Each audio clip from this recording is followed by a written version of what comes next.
Златни накити откриха археолозите от екипа на професор Хит Ковачев при разкопките на новооткритият манастирски комплекс Успение на Света Богородица, източно от крепостта Царевец във Велико Търново.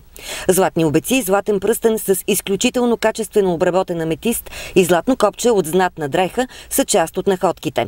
Те доказват хипотезата, че манастирът е бил една от сакралните църковни обители, разположени около втората българска столица Търново, посочи той.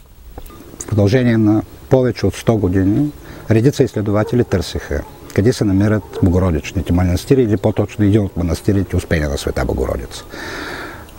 Имам удоволствието да съобщя, че имам сериозни основания да считам, че разкритата средновековна църква, която е уникална със своя архитектурен план и находките, които излизат от нея, всъщност е католикона на църквата Успение на Света Богородица. Според историка, църквата е била издигната през втората четвърт на 13 век. От проучените историографски материали става ясно, че в този период съпругата на Иван Асен, Ана Мария Арпад, е била инициатор за изграждането на десетки манастири около столичния град.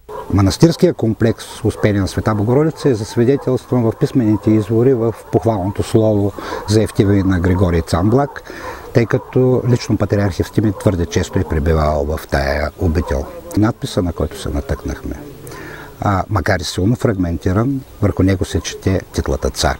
Без съмнение, това е манастирска обител, която е издигната с ктиторството на някои от българските самодържци. Първият етап от финансирането на разкопките е осигурен от Министерството на културата. За довършването на дейностите през този археологически сезон са необходими още 30 000 лева.